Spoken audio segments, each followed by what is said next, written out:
being here today and for being the conscience of a nation that needs to find its moral compass fast. I am Michelle Ringette. I'm with Amnesty International USA, and I am here on the 11th anniversary of when the U.S. government started sending detainees to Guantanamo Bay and has been holding them now for more than a decade, where they have never been tried, they have never had a chance to defend themselves, and they have never even been charged.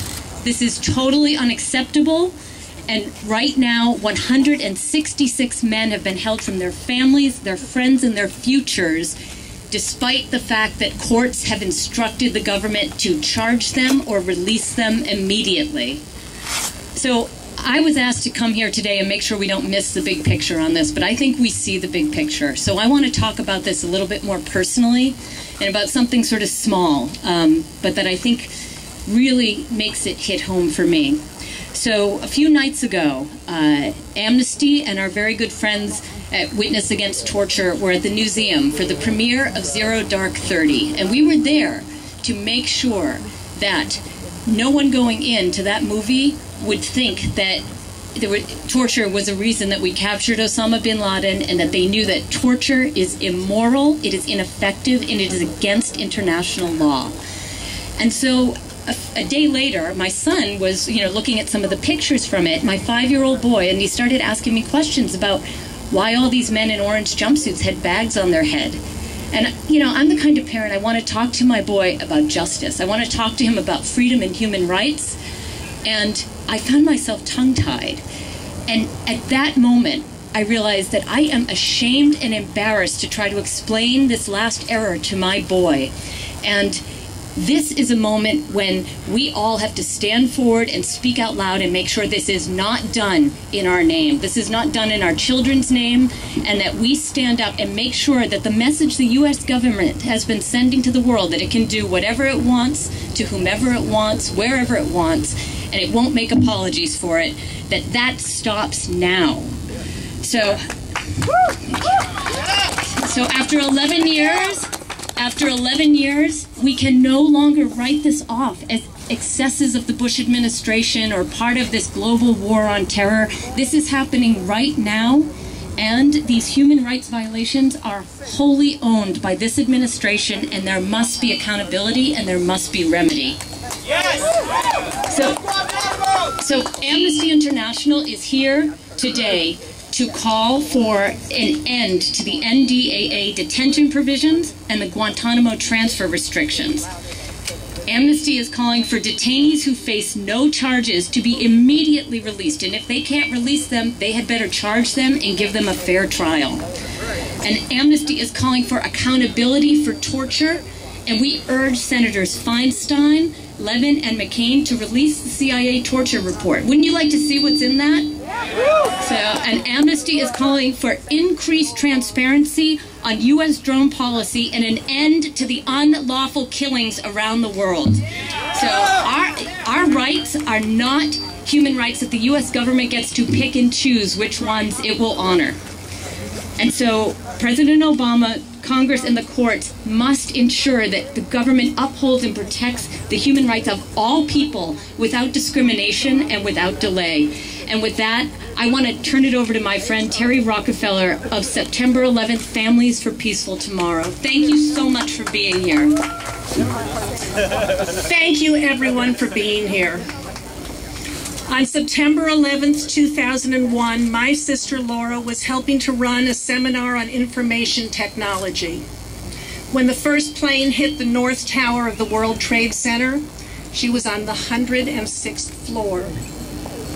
Today, more than 11 years after Laura's murder, there is still no justice for 9/11 victims or their families.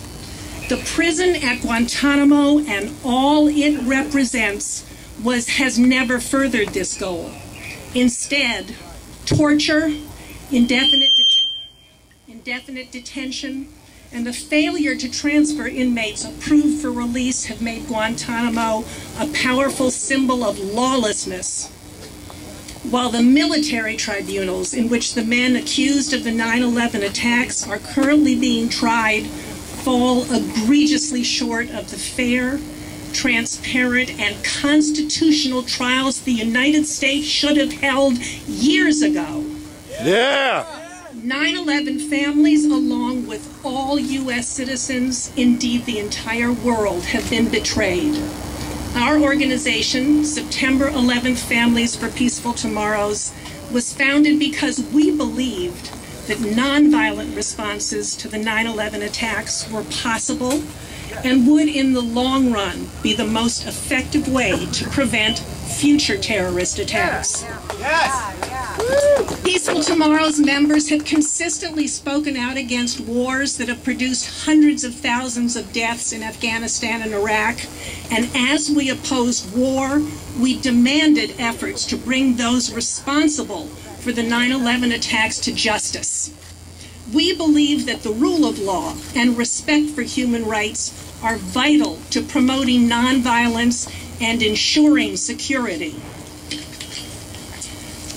But the Guantanamo military tribunals are a deeply flawed legal system invented by the Bush administration, which Congress and the Obama administration have tried unsuccessfully to rectify.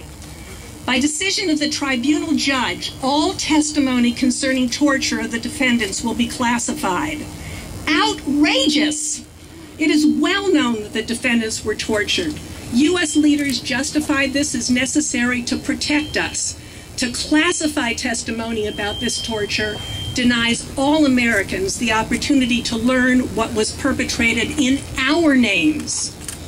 In a ruling issued in December, but only made public last week, the judge at Guantanamo said that lawyers in the 9/11 proceedings cannot even share unclassified materials with the press or the public. We say enough. End the military tribunals and try the 9/11 suspects in federal court. Yes! President Obama, you promised to do this 4 years ago. Yes. Now that you have been reelected, use the power of your presidency to finally do what is right. For all around the boundaries of the corrupt and malignant system that Guantanamo has become, there is even further decay of the rule of law. Because we have been unable to try and convict terrorists, the Obama administration has shamelessly resorted to using drones to assassinate terrorism suspects. This was never, never something I wanted done in my sister's name. We must, none of us, allow it to be done in our names. Yes. The America I believe in will release the innocent Guantanamo detainees. It will hold those responsible for torture accountable. Yeah. It will move the 9/11 trials into federal courts. The America I believe in will close Guantanamo. Yeah.